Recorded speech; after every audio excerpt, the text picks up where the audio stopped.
Ce lavage au feu, on l'appelle Klesha Nashana Kriya, ce qui veut dire un acte qui va enlever les impuretés qui s'accumulent autour de vous. Il y a une certaine façon de faire. Il y a quelques générations, les gens savaient exactement comment faire. Nous avons soulagé les gens de diverses maladies chroniques simplement avec ce lavage au feu.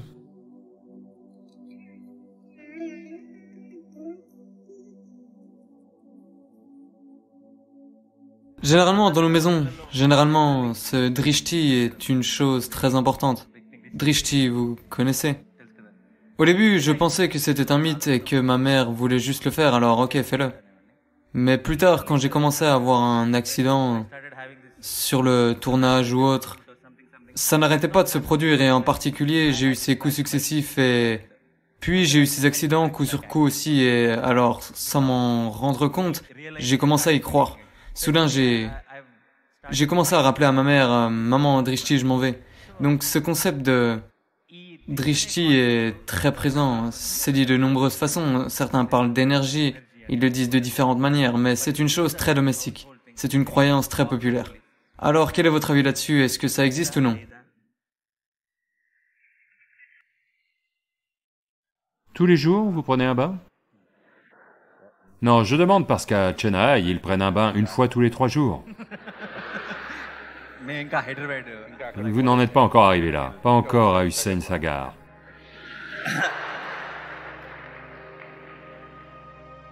Donc hier, je discutais avec un groupe de personnes éminents dans la soirée. Un des responsables politiques a dit « Tous ces gens riches prennent une douche tous les jours. » J'ai dit « D'où est-ce que vous venez ?» En Inde du Sud, sans s'être douché, on ne sort pas de chez nous. Quoi qu'il arrive. Même si on ne boit pas, on se douche d'abord. Alors ne commencez pas cette nouvelle culture, prendre une douche une fois tous les... Dieu merci, c'est vendredi. Donc, vous lavez votre corps avec de l'eau. Il ne s'agit pas seulement d'enlever la saleté. Même si vous n'êtes pas sale, avez-vous remarqué, après une journée de travail, si vous accumulez beaucoup de choses, vous arrivez et prenez une douche, ouf, ça vous redonne la vie, n'est-ce pas? Pas seulement nettoyer le corps, ce n'est pas le savon, juste l'eau qui coule sur votre corps. Vous allez vous plonger dans une rivière, vous y restez 10 minutes, en sortez et voyez, vous avez l'impression de renaître. Parce que, vous devez comprendre, ce corps est fondamentalement composé de 5 éléments, de terre, d'eau, de feu, d'air et d'espace. À cette saison, dans notre centre de yoga, nous avons une soufflerie, au sens où, depuis la vallée silencieuse, les vents de la mousson qui soufflent, sont concentrés dans la vallée. Et lorsqu'ils arrivent sur le centre de yoga, ils soufflent de 70 à 110 km/h, à différents moments de la journée. Donc à cette saison, tous nos volontaires pratiquent juste en se tenant debout face au vent, comme ceci, parce que c'est un lavage au vent. Lavage à l'eau, vous le faites tous les jours. Lavage au vent, vous pouvez le faire. Les gens, les yogis s'enduisent toujours de terre. Mais aujourd'hui c'est devenu un bain de boue au spa. D'accord? Donc il y a le bain de boue. De même, il y a le lavage au feu. Ce lavage au feu, on l'appelle Klesha Nashana Kriya, ce qui veut dire un acte qui va enlever les impuretés qui s'accumulent autour de vous. Parce que votre corps n'est pas seulement ici, votre corps ne s'arrête pas ici, il s'étend. Avez-vous remarqué? Les femmes y sont probablement plus sensibles que les hommes. Vous n'avez pas besoin d'être touché par quelqu'un. Si quelqu'un s'approche d'un peu trop près, ce n'est pas un problème psychologique, c'est un problème différent. Il y a des aspects psychologiques et émotionnels, mais en laissant ça de côté, si quelqu'un s'approche de trop près, juste là-dedans, il y a une sensation, vous savez, que vous voulez un peu de distance. Ils ne vous ont pas touché. Rien que ça cause un certain dérangement, n'est-ce pas?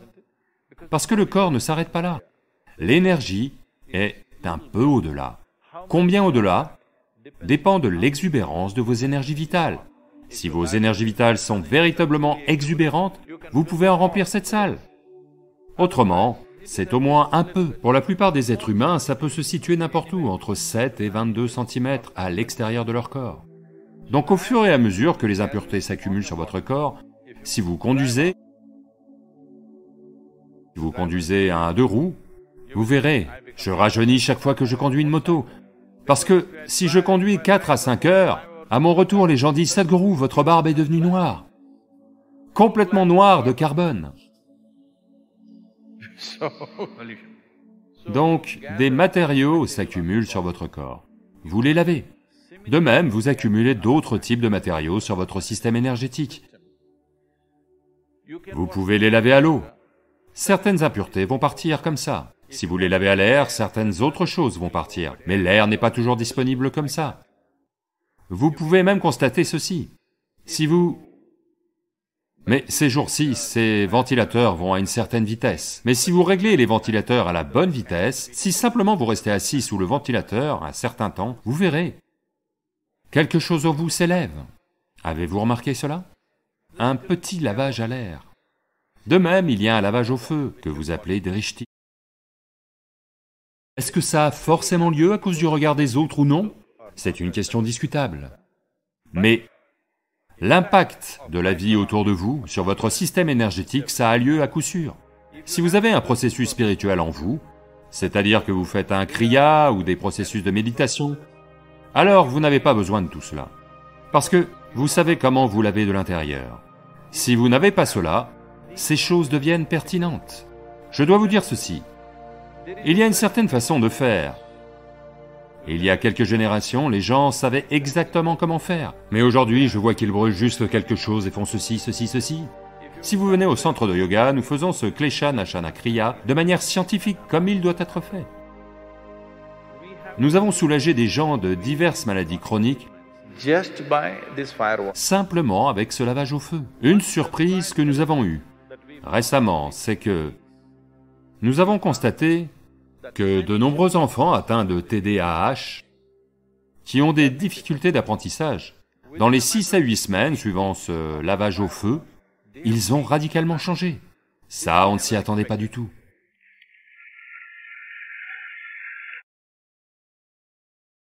Donc, votre mère, consciemment ou inconsciemment, en vous lavant au feu, vous a peut-être donné une certaine capacité d'apprentissage. Je m'incline devant elle. Elle vous a lavé au feu.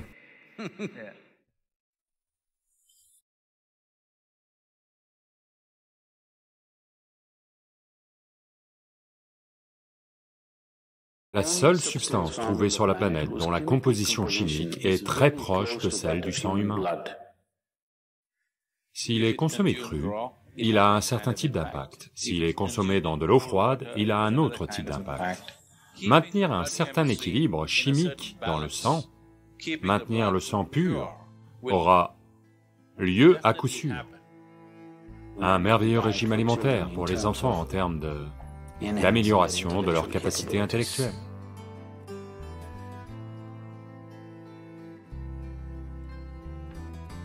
Au Karnataka, il y a une certaine tribu appelée Jenu Kurubas.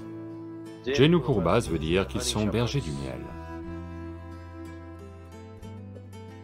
Il y a quelque temps, j'ai eu l'occasion de vivre avec eux un petit moment. Leur régime alimentaire est comme ça. Première chose le matin, un verre en bambou, vous savez? Des pousses de bambou, coupées comme ça. Ça contient environ 3/4 de litre le matin. C'est ça le régime alimentaire. Vous buvez 3/4 de litre de miel le matin, et ensuite vous êtes dans la forêt. En une journée, vous marchez facilement 30 à 40 km, et vous grimpez à au moins 50 arbres, et redescendez de haut en bas, de haut en bas. Et jusqu'au soir, il n'y a rien d'autre. Pendant que vous récoltez le miel, tout ce qui arrive sur votre main, vous le léchez. Donc en un jour, vous ingérez plus d'1 litre, 1,5 litre de miel. Quand vous revenez le soir, il y a une céréale. En général, ça s'appelle jola. C'est du jowar, ou vous savez, c'est comme du maïs ou du ragi, ou quelque chose comme ça. Leur régime alimentaire de base est le miel. et vous buvez ces 3/4 de litre de miel, et toute la journée, vous êtes extrêmement actif. Mais il n'y a pas de faim, vous êtes simplement enflammé comme ça. Ils vivent de ça, on les appelle les bergers du miel. Leur régime, c'est le miel.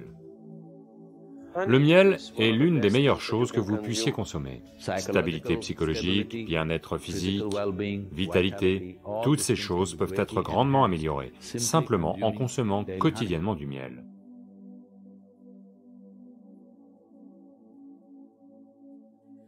Le miel est la seule substance trouvée sur la planète dont la composition chimique est très proche de celle du sang humain. Vous changez quelques petites choses, c'est presque comme du sang. Consommer quotidiennement du miel peut faire beaucoup pour votre santé, en particulier les gens qui ont des problèmes d'excès de mucus. C'est très bon pour votre cœur, c'est bon pour votre cerveau, ça maintient votre mental alerte, et c'est très énergétique. Donc consommer quotidiennement du miel peut faire beaucoup, en particulier si vous avez des enfants en croissance. Ils doivent consommer du miel quotidiennement. Ça contribuera beaucoup au développement de leur intelligence et tout.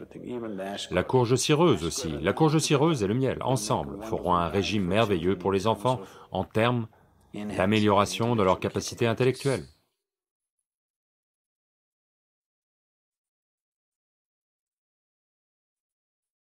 Si vous faites cuire du miel, il va devenir toxique. Le miel ne devrait pas être cuit. Je sais que les gens le font cuire, le cuisinent dans des gâteaux et autres. Ce n'est pas une bonne chose à faire. Une partie du miel devient toxique si vous le faites cuire. Vous pouvez le mettre dans l'eau tiède, pas dans de l'eau bouillante. Si vous le mettez dans de l'eau chaude, il produit un certain type d'enzyme qui se comporte de telle façon dans le miel qu'il a tendance à retirer du poids au corps. Si vous le mettez dans de l'eau froide, il se comporte différemment, et il ajoute du poids au corps. Ce n'est pas que quelques cuillères de miel que vous prenez font perdre du poids à votre corps, c'est juste que ça déclenche une certaine réaction dans votre système, qui fait que votre taux d'absorption est tel que vous avez tendance à gagner du poids. Donc le miel a divers types d'impacts sur le système. Il est consommé cru, il a un certain type d'impact. S'il est consommé dans de l'eau froide, il a un autre type d'impact. S'il est consommé dans de l'eau chaude, c'est un autre type d'impact. Nous voulons le consommer dans de l'eau chaude ici, parce que nous voulons que le système s'ouvre. Si vous voulez renforcer le système, juste pour la santé, quelqu'un se sent... quoi? Anémique. Anémie veut dire qu'à un niveau, le sang a perdu son fer. Ça veut dire que vous avez perdu votre acier, d'accord? Vous avez perdu la force du corps. Vous allez vous sentir épuisé, simplement épuisé pour rien. Parce que une fois que le fer nécessaire n'est pas là, votre capacité à transporter l'oxygène à travers le corps est moindre. Ce qui veut dire que votre corps, votre cœur, votre cerveau, tout fonctionnera à un niveau plus bas parce que vous n'avez pas assez d'oxygène. Donc, pour s'occuper de ça, l'une des choses simples, c'est de consommer un peu de miel dans de l'eau tiède, de façon quotidienne. Et vous verrez, lentement, le taux de globules rouges va augmenter. S'il y a plus d'oxygène dans le sang, tout à coup, vous ressentez une explosion d'énergie. Soudain, tout est actif. Le système de rajeunissement du corps est activé. Les cellules mortes sont rapidement remplacées. Le niveau d'inertie que vous ressentez au niveau du corps est bien plus bas. Le niveau d'inertie que vous ressentez au niveau du mental est bien plus bas. Donc consommer du miel va amener un certain équilibre au système circulatoire, ce qui est absolument essentiel pour quelqu'un qui pratique le yoga. Parce que vous poussez le corps de certaines façons. Donc maintenir un certain équilibre de la composition chimique du sang, maintenir le sang pur, aura lieu à coup sûr en consommant régulièrement du miel, et c'est très nécessaire pour quelqu'un qui pratique le yoga. Et le curcuma aussi fait des choses similaires, il purifie le sang, et il apporte une certaine translucidité à vos énergies. Le curcuma est une substance qui agit non seulement sur la physiologie, mais aussi sur le système énergétique, et c'est vrai aussi pour le miel. Il a également un impact sur votre système énergétique. Le miel vous rend plus vibrant. Le curcuma a tendance à vous calmer et à vous apaiser. Le matin, vous prenez un peu de miel. de neem et de curcuma. Donc consommer du neem et du curcuma avec de l'eau et du miel légèrement mélangés, ça doit être très léger. De l'eau et du miel légèrement mélangés, ensemble, est une façon merveilleuse de nettoyer le système, de dilater le système, pour qu'au moment où vous faites votre sadhana, d'une part cela assouplit les muscles, d'autre part, comme la dilatation assouplit les muscles, cette souplesse, en conséquence, devient un moyen de progressivement faire du système une possibilité plus puissante. Si vous voulez amener un nouveau niveau de souplesse, une chose c'est que beaucoup de toxicité doit partir du système. Si vous passez simplement à un régime à l'eau ou à l'eau plus miel qui vous donnera suffisamment d'énergie, si vous n'êtes pas déjà très maigre, si vous pouvez vous permettre de perdre un peu de poids, si vous mettez du miel, vous n'allez pas perdre de poids. Si vous ajoutez suffisamment de miel ou si vous prenez des cuillères de miel, vous n'allez pas perdre de poids. Si vous faites ça pendant 7-8 jours, la quantité de toxines que vous expulsez du corps est immense. Si vous faites ça, alors vous verrez, soudain vous constatez que votre corps est bien plus flexible. Expérimentez juste, ne croyez pas tout ça. Donc, le miel joue un rôle important. Les gens qui font des pratiques yogiques, il est bon de consommer du miel.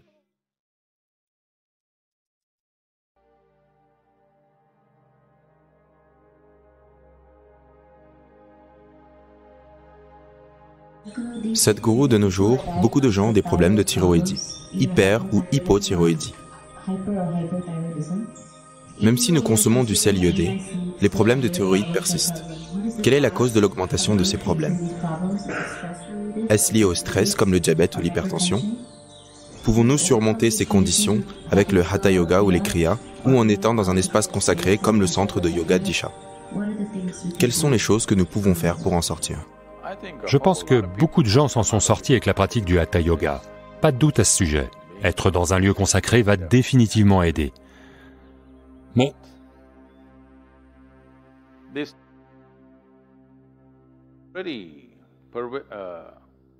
cette manifestation assez répandue du déséquilibre thyroïdien, regardez, nous devons comprendre cela. Ce que vous appelez la thyroïde, en yoga, on ne regarde pas les glandes comme ça, mais médicalement, ce que vous appelez la thyroïde est cette sécrétion en vous qui essaie de calibrer votre système au quotidien. Elle calibre juste combien de digestion devrait se produire, combien d'énergie devrait être produite, combien de graisse devrait être produite, combien de muscles devraient être construits, tout. Elle essaie de calibrer votre structure physique.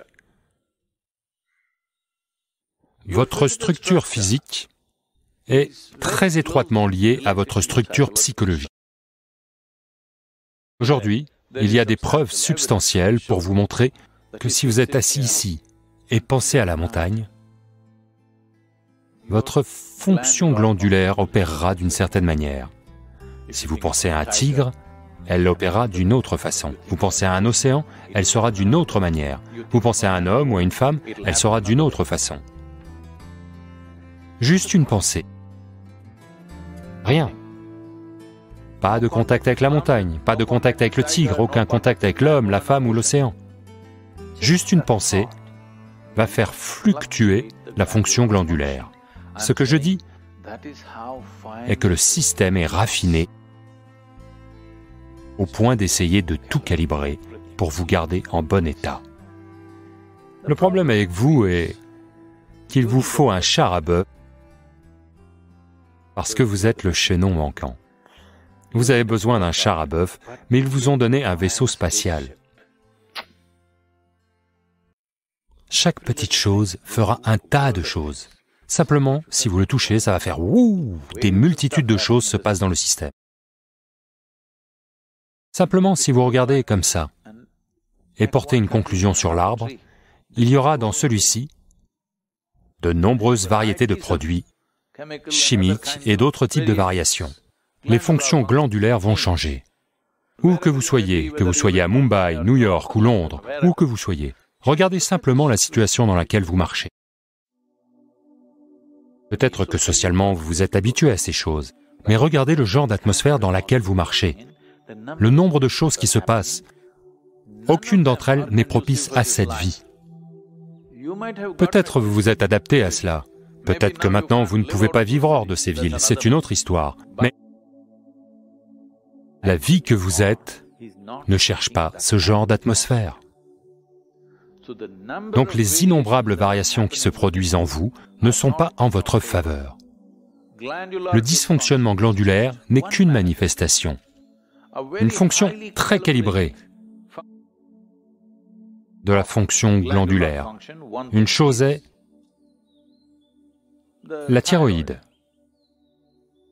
C'est facilement perceptible. La première chose, vos paramètres physiologiques et psychologiques se déséquilibrent un peu, simplement à cause de la perturbation. Et une autre dimension est le type de perturbation qui se passe en vous, vos propres schémas psychologiques. Une autre dimension de la perturbation est le genre de nourriture qui entre en vous. Il n'y a aucun moyen de manger quoi que ce soit aujourd'hui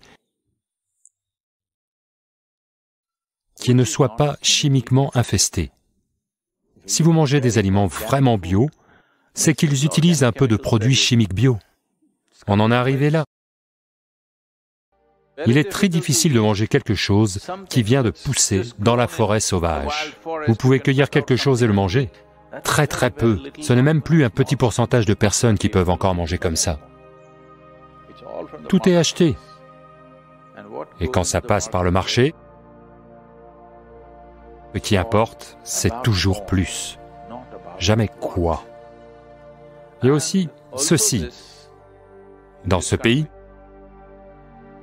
toutes ces choses ont disparu maintenant, ne vous inquiétez pas. Ma grand-mère. Chaque jour, le vendeur de légumes, vous savez, il venait à la maison avec un panier. Le matin même, ils ont cueilli. Vers 7h30, 8h, ils sont à la porte. Quand ils arrivent, et elle va regarder. Quand elle veut acheter, elle ne permettra pas au vendeur de légumes de toucher les légumes. Ils les ont cueillis et les ont apportés. C'est frais, ça vient tout juste de la plante. Mais si cela doit passer par la balance ou si elle doit choisir 1, 2, 3, 4 comme ça, elle ne les laissera pas toucher. Vous ne touchez pas mes légumes. Ce n'est pas pour éviter les bactéries. Elle ne veut pas que cette femme ou cet homme touche les légumes que ses enfants et petits-enfants vont manger. Elle va les toucher d'une certaine manière. Elle va les câliner, elle va les caresser, elle va les regarder comme ci, comme ça. Et alors, elle va les couper et les préparer. Ne pensez pas que tout cela soit drôle. Si toutes ces choses sont absentes de votre vie, vous devez prendre des pilules pour gérer votre fonction glandulaire. Et il n'y a aucun moyen qu'en avalant une pilule, vous puissiez la ramener à l'équilibre. Vous pouvez l'étouffer. Vous ne pouvez pas la ramener à un équilibre correct. Impossible, car chaque jour est différent, chaque moment est différent. C'est l'étalonnage, un calibrage très actif qui se passe. Vous le tuez, et prenez juste une pilule et en quelque sorte gérez. Vous êtes une petite machine dysfonctionnelle. Avec ce dysfonctionnement, cette machine dysfonctionnelle se manifestera de tant de manières, et vous le saurez seulement quand vous la poussez au maximum. Lorsque vous vivez au minimum, ça ne va pas apparaître. C'est comme ça. Regardez, même si vous avez un pneu à plat sur votre voiture, à 20 km/h, vous pouvez rentrer chez vous. Certaines choses vont craquer, certaines choses vont s'abîmer, mais vous pouvez toujours conduire. Seulement si vous allez à 200 km/h, si le pneu est à plat, alors vous savez que vous allez quitter la route. Alors, c'est seulement ça. Si toutes ces choses sont bien prises en compte, maintenant, quand vous prenez de la vitesse dans votre vie, pour fonctionner à un niveau beaucoup plus élevé, tout simplement, ça va y aller. Maintenant, vous prenez de la vitesse dans votre vie sans apporter cet équilibre. Alors, vous voyez, ça va partir dans tous les sens. Vous verrez cela se produire partout autour de vous, tous les jours. Donc, investir dans nos vies un minimum. Ok? Vous ne pouvez pas quitter votre ville et aller vivre dans la jungle. Vous ne pouvez pas quitter les atmosphères et partir loin. Au moins, vous devez vous équiper pour que ces choses n'aient pas trop d'impact sur vous. Ça aura quand même un impact, mais à quel point est la question? Quel impact? Au moins, dans votre maison, entourez-vous de quelques plantes. S'il n'y a pas d'espace, remplissez votre chambre. Il va y avoir des chambres bizarres. Ouvrez la moitié du toit. Oh, mais il y a un autre étage au-dessus, Sadhguru. Ok, ouvrez les fichus murs afin que la lumière du soleil entre en vous. Oui? Tout n'est pas fermé. Et juste un climatiseur qui fait brrr tout le temps. Il y a une chose, les réverbérations autour de vous détraquent complètement ce corps. Tout le temps. Brrr. Surtout quand je suis à l'étranger, en particulier aux États-Unis. Même en Europe, c'est un peu mieux. Aux États-Unis, tout le temps, quelque chose bourdonne. Sans fin. Quand je viens ici, c'est comme... Vous savez, juste le calme qui vous rend vivant. Tout bourdonne, tu es comme... La plupart des gens n'en sont pas conscients, mais cela leur arrive. Le fait même qu'ils dorment 8 heures par jour n'est que ça. Ils ne vivent pas dans leur habitat naturel. Ils essaient de se protéger en dormant.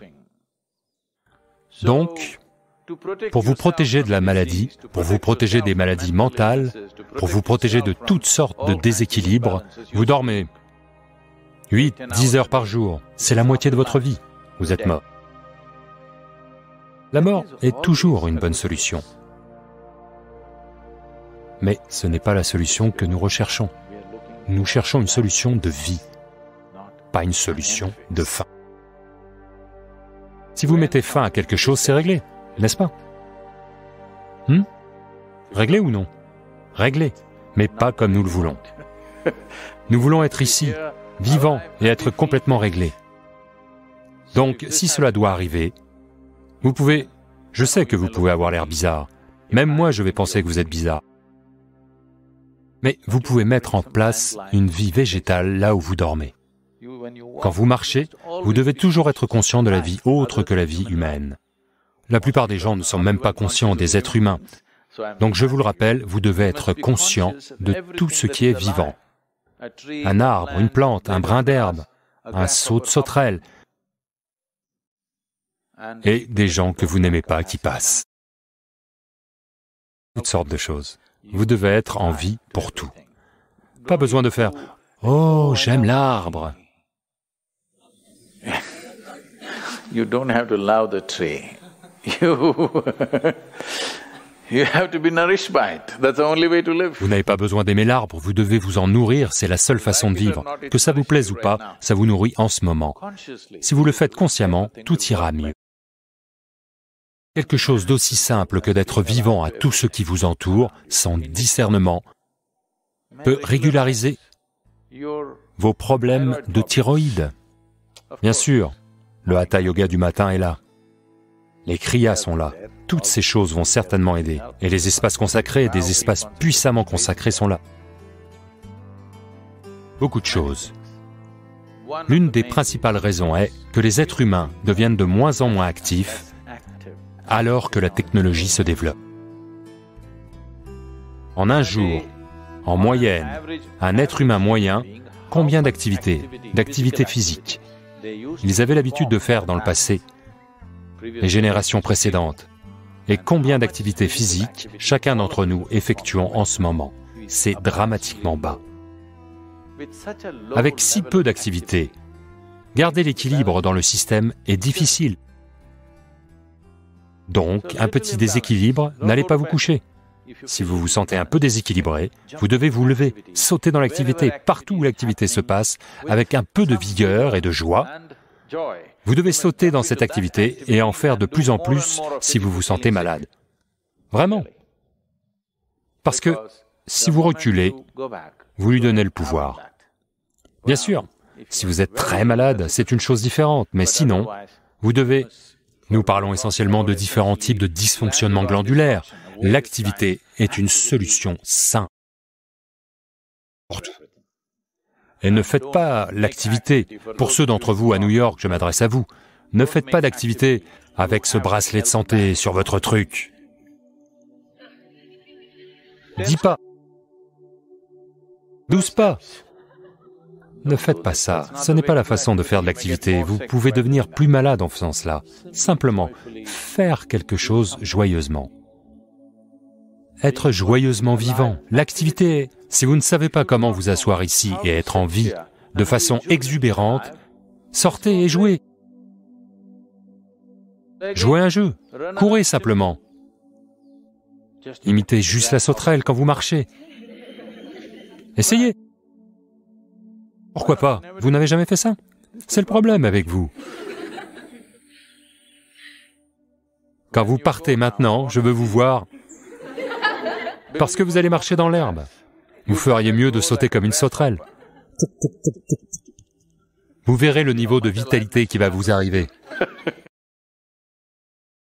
Essentiellement, vous, votre problème fondamental est que vous êtes devenu vraiment sérieux au sujet de votre vie.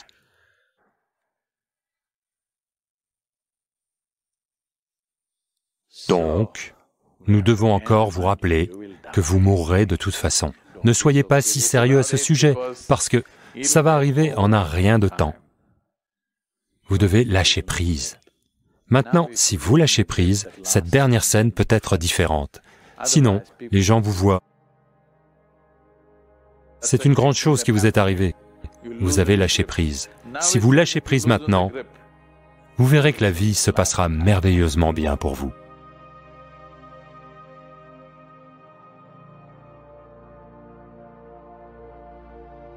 Même sans faire la moindre activité, vous pouvez quand même manifester ce que vous voulez si vous organisez ces 4 dimensions dans une seule direction et que vous les maintenez dans cette direction pendant un certain temps. Maintenant, il croit que Shiva va le faire pour lui et ça va arriver. Donc est-ce que Shiva va venir construire votre maison? Non, je veux que vous compreniez que Dieu ne va pas lever le petit doigt pour vous. Ce qui n'a pas encore eu lieu jusqu'à présent sur cette planète peut arriver demain. Les êtres humains sont capables de le faire arriver demain.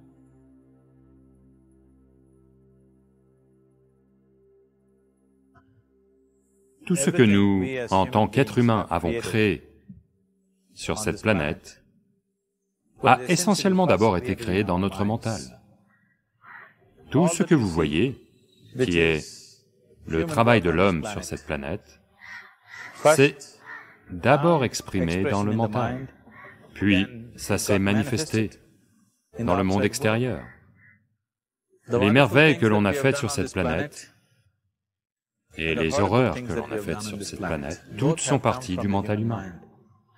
Donc si l'on se soucie de ce que nous créons dans ce monde, il est extrêmement important que tout d'abord, nous apprenions à créer les bonnes choses dans notre mental. Comment maintenir notre mental? Si on n'a pas le pouvoir de maintenir notre mental tel qu'on le veut,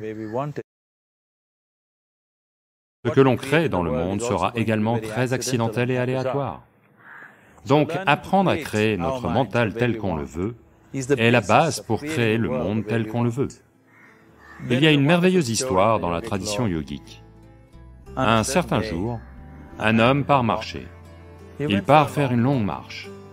Accidentellement, sans le savoir, il entre au paradis. Chanceux, n'est-ce pas? Il marche simplement et atterrit au paradis.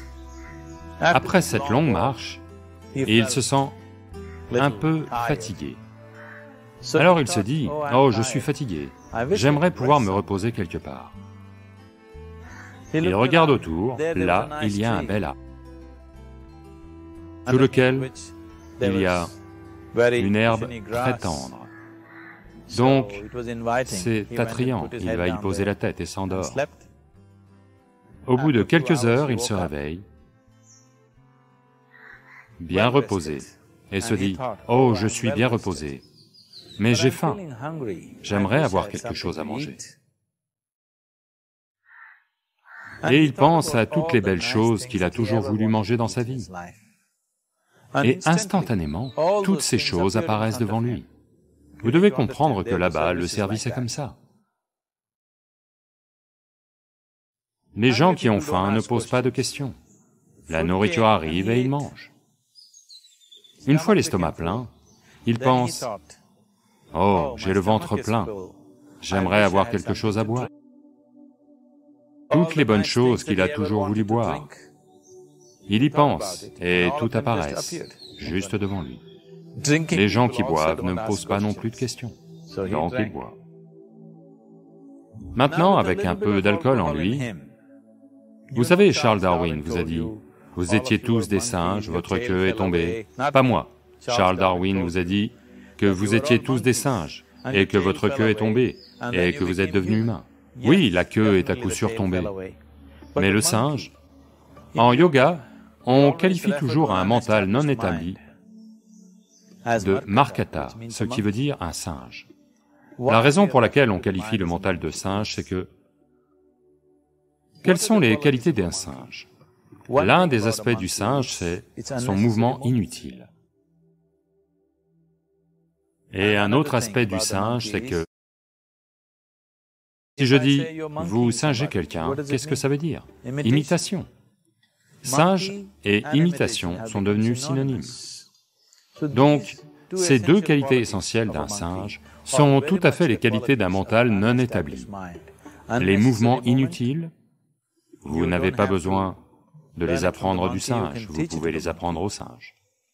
Et imiter est le travail à temps plein du mental. Donc, lorsque ces deux qualités sont actives, un mental est qualifié de singe. Donc ce singe est devenu actif en lui. Il regarde juste autour de lui et se dit, que diable se passe-t-il ici? Je demande à manger, de la nourriture arrive. Je demande à boire, des boissons arrivent. Et il doit y avoir des fantômes par ici. Et des fantômes arrivent. Oh, les fantômes sont arrivés, ils vont m'encercler et me torturer, pense-t-il. Immédiatement, les fantômes l'encerclent et commencent à le torturer. Puis il se met à crier de douleur et dit, « Oh, ils vont me tuer. » Et il meurt. Il venait juste de dire qu'il était un être chanceux.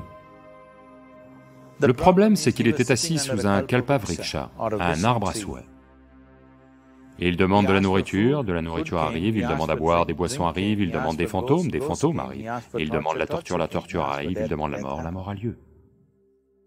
Maintenant, ne vous mettez pas à chercher ces kalpavriksha dans la forêt. Vous pouvez à peine trouver un arbre ces jours-ci. Un mental bien établi, un mental qui est dans un état de samyukti, est appelé un kalpavriksha. Si vous organisez votre mental à un certain point, cela organise à son tour l'ensemble du système. Votre corps, vos émotions, vos énergies, tout s'organise dans cette direction. Une fois que toutes ces quatre dimensions en vous, votre corps physique, votre mental, vos émotions et les énergies fondamentales de la vie sont organisées dans une seule direction. Une fois que vous êtes comme ça, tout ce que vous souhaitez a lieu, sans même lever le petit doigt, on va dire. Ça aiderait d'assister la chose par de l'activité, mais même sans faire la moindre activité, vous pouvez tout de même manifester ce que vous voulez, si vous organisez ces quatre dimensions dans une direction et les maintenez dans cette direction un certain temps. En ce moment, le problème avec votre mental, c'est que, à tout moment, il change de direction. C'est comme si vous voulez aller quelque part, et tous les deux pas, vous changez de direction. Il est très peu probable que vous arriviez à destination, à moins que ça n'arrive par chance. Donc, en organisant notre mental et, par conséquent, l'ensemble du système, et ces quatre dimensions de base de ce que vous êtes en ce moment dans une seule direction, si vous faites ça, vous êtes vous-même un kalpavriksha. Tout ce que vous souhaitez va avoir lieu. Mais en ce moment, si vous regardez vos vies, tout ce que vous avez souhaité jusqu'à présent, si ça arrive, vous êtes fini.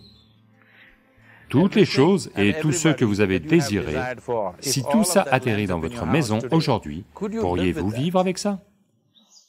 Une fois qu'on dispose d'une telle capacité, il est très important que nos actions physiques, nos actions émotionnelles, nos actions mentales et nos actions énergétiques soient contrôlées et dirigées comme il faut. Si ce n'est pas le cas, nous devenons destructeurs, autodestructeurs. En ce moment, c'est notre problème. La technologie, qui est censée rendre notre vie belle et facile, est devenue la source de tous les problèmes, et l'on détruit la base même de notre vie, qui est la planète. Donc ce qui aurait dû être une bénédiction, on en fait une malédiction. Ce qui nous a apporté des niveaux incroyables de confort et de commodité au cours des 100 dernières années est aussi devenu une menace pour notre vie, simplement parce que nous ne sommes pas dans une action consciente, nous sommes dans un état d'action compulsif. Donc organiser notre mental correspond essentiellement à passer d'un état d'activité compulsif à un état d'activité conscient. Vous avez peut-être entendu parler de gens qui demandent quelque chose et pour qui ça se réalise au-delà de toute attente. En général, cela arrive à des gens qui sont dans la foi. Maintenant, disons que vous voulez construire une maison. Si vous commencez à penser, « Oh, je veux construire une maison, pour construire une maison, j'ai besoin de 50 000, mais je n'ai que 50 roupies dans ma poche. Pas possible, pas possible, pas possible. » Dès l'instant où vous dites « pas possible », vous dites également « je n'en veux pas ». Donc à un niveau, vous créez le désir de vouloir quelque chose, à un autre niveau, vous dites « je ne le veux pas ». Donc dans ce conflit, ça pourra ne pas avoir lieu. Quelqu'un qui a une certaine foi, en un dieu ou en un temple ou autre, qui est simple d'esprit, la foi ne fonctionne que pour ceux qui sont simples d'esprit. Les gens qui pensent, les gens qui réfléchissent trop, pour eux ça ne marche jamais. Une personne enfantine qui a une foi simple, en son dieu ou en son temple ou autre, il va au temple et dit, « Shiva, je veux une maison, je ne sais pas comment, tu dois le faire pour moi. » Maintenant, dans son mental, il n'y a pas de pensée négative. Cela va-t-il se produire? Cela ne va pas se produire? Est-ce possible? Est-ce impossible? Ces choses sont complètement supprimées par le simple acte de foi. Maintenant, il croit que Shiva va le faire pour lui, et ça va arriver. Donc, est-ce que Shiva va venir construire votre maison? Non, je veux que vous compreniez que Dieu ne lèvera pas le petit doigt pour vous.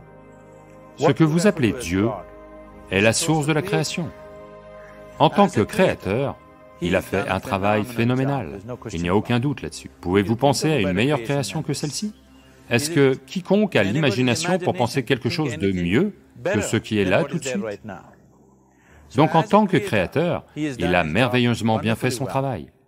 Mais si vous voulez que la vie ait lieu comme vous la souhaitez, parce que là maintenant, le cœur même de votre bonheur et de votre bien-être est ceci, s'il se trouve que vous êtes malheureux, la seule et unique raison pour laquelle vous êtes malheureux est que la vie n'a pas lieu de la façon dont vous pensez qu'elle devrait avoir lieu.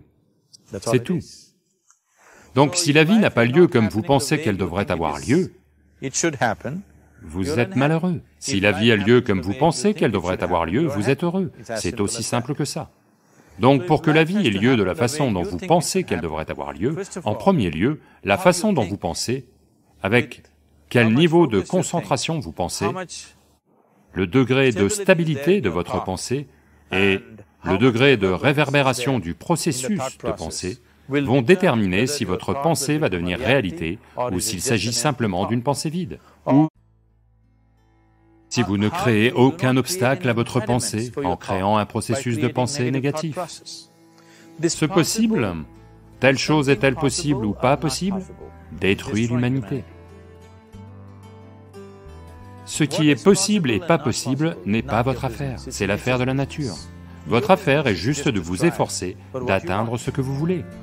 Là maintenant, vous êtes assis ici.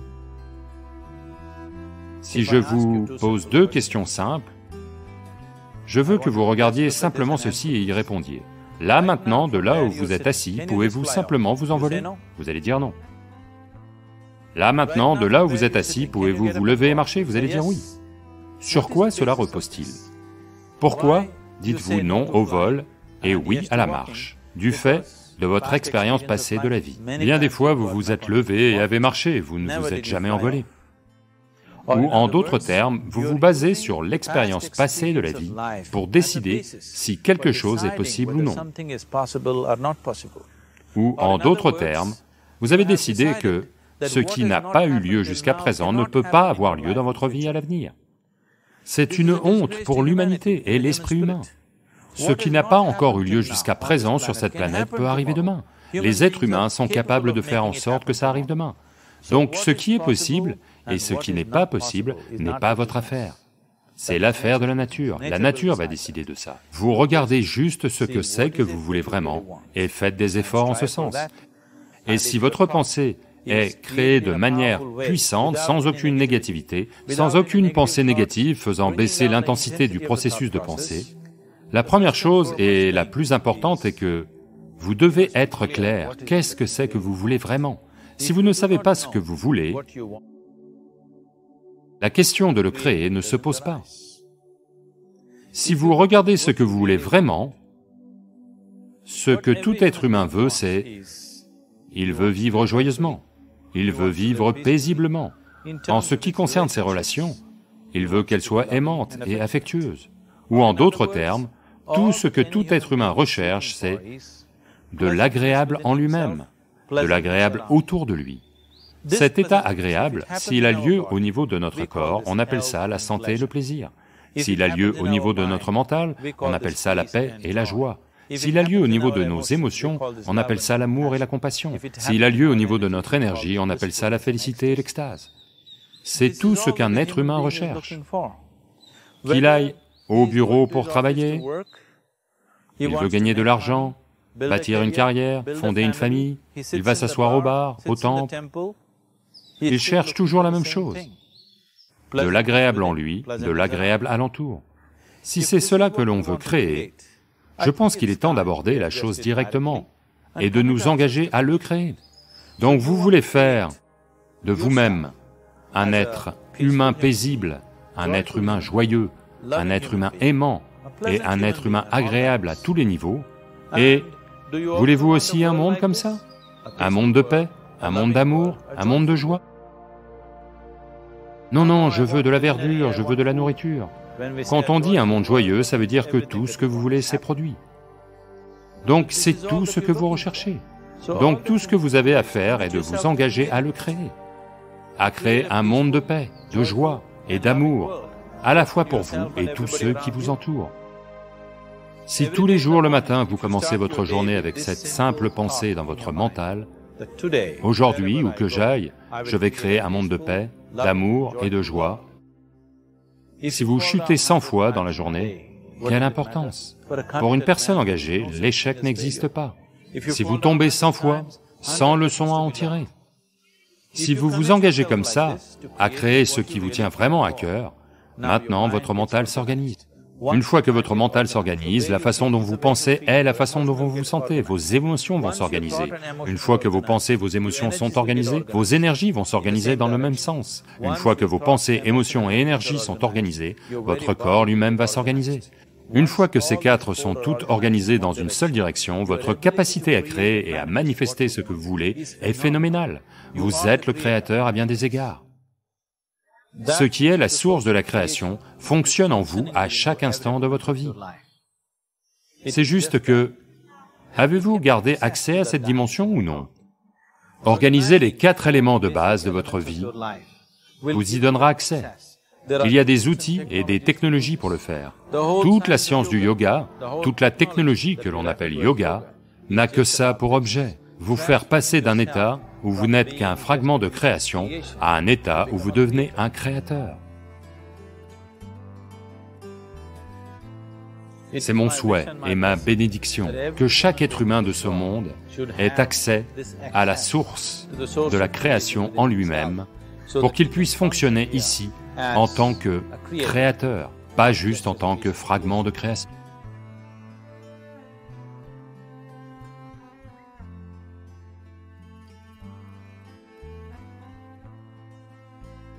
Je veux savoir comment on peut identifier son potentiel ou son talent. Sur quoi se concentrer? Actuellement, dans cette société, en particulier en Inde, dans toute l'Inde, mais je pense particulièrement en Inde du Sud, dès votre enfance, la situation des parents, dans la plupart des foyers, il y a des exceptions, mais dans la plupart des foyers, la situation des parents et la situation sociale est telle qu'ils incitent constamment les enfants à penser à quelle activité les ferait le mieux survivre, quelle activité leur ferait décrocher un bon travail, quelle activité leur ferait gagner beaucoup d'argent. Ils ne pensent qu'en ces termes. Quand vous orientez un enfant comme ça, dès son plus jeune âge, alors, quels que soient ses talents innés, il y a peut-être un Picasso dans votre maison, mais maintenant vous en faites un médecin. Vous savez, il ne fera qu'étaler du sang sur les gens. Simplement parce que dès son enfance, il n'a jamais été autorisé à penser au-delà de la survie. Si véritablement vous vous en souciez, si vous avez des enfants, il est très important de juste leur permettre de se développer. Ne soyez pas pressés qu'ils trouvent un travail, fassent quelque chose. Voyez, il n'est pas nécessaire que tout le monde avant 25 ans ait un travail, soit sur des rails, soit marié, ait des enfants. Ce n'est pas nécessaire. Différentes personnes vont maturer à différents moments. S'ils trouvent un travail au bon moment, si nécessaire, s'ils se marient au bon moment, ou vont au-delà de ça, de quelque manière que ce soit, selon leur tendance naturelle, ils vont définitivement évoluer en des êtres humains plus complets. Vous pouvez devenir ingénieur, médecin, ou peu importe, mais un être humain très perturbé, n'arrivant pas à exprimer quoi que ce soit en vous-même, non, peut-être que vous auriez fait un bon charpentier, mais maintenant vous êtes médecin, vous pouvez imaginer notre sort. Et rien de mal à être un bon charpentier. Vous pouvez devenir un grand charpentier, n'est-ce pas? Mais une telle chose n'est pas du tout présente. Vous devez devenir médecin. Si vous ne pouvez pas, vous devez devenir ingénieur. Maintenant, bien sûr, informatique.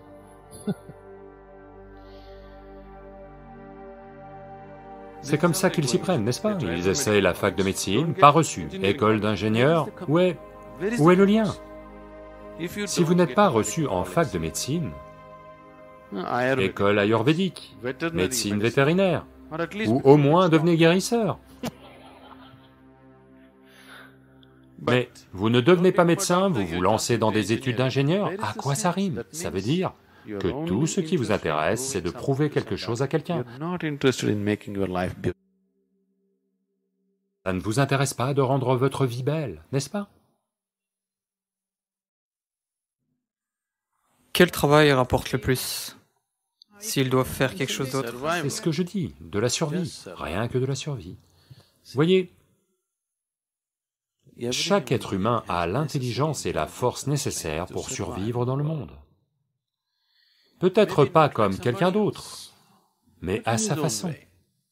Mais s'il fait quelque chose qui lui tient à cœur, s'il crée quelque chose pour lequel il a un goût naturel, alors, qu'il le fasse à telle échelle ou à telle échelle, il sera quand même heureux.